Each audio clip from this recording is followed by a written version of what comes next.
കല്യാണം കഴിഞ്ഞ് ഭർത്താവിൻ്റെ വീട്ടിലെത്തിയ പെൺകുട്ടി തിരക്ക് കഴിഞ്ഞ് ഒറ്റയ്ക്കായപ്പോൾ ഭർത്താവിൻ്റെ അടുത്ത വീട്ടിലെ സ്ത്രീ വന്നിട്ട് അവരായിട്ട് പരിചയപ്പെട്ടു, പലതും സംസാരിച്ചു. പോകാൻ നേരത്ത് പതുക്കെ അവൾ മാത്രം കേൾക്കത്ത വിധത്തിൽ പറഞ്ഞു, ഒരു കാര്യം ശ്രദ്ധിക്കണം കേട്ടോ, ഭർത്താക്കന്മാരെന്ന് പറഞ്ഞാലേ ഒരു പ്രത്യേക സൈസ് ആൾക്കാരാണ്, വിട്ടുകൊടുക്കരുത്.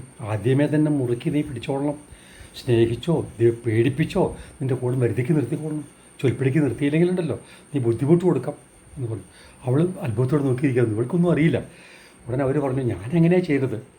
ആദ്യ രാത്രി തന്നെ ഭർത്താവിൻ്റെ മുഖത്ത് നോക്കിയാൽ പറഞ്ഞു, ഇന്ന് കല്യാണം കഴിഞ്ഞു, ഇന്ന് ഞാൻ നിങ്ങളുടെ കൂടെയുണ്ട്, എങ്ങാനും മദ്യപിച്ച് വീട്ടിൽ വന്നാൽ നാക്ക് ഞാൻ പറിച്ചെടുക്കും.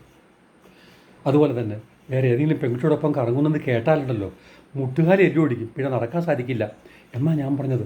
ഉടനെ വിളി ചോദിച്ചു, അതെയോ അങ്ങനെയാണോ? പിന്നെ എന്തുണ്ടായി? പിന്നെ എന്തുണ്ടാവാനാ?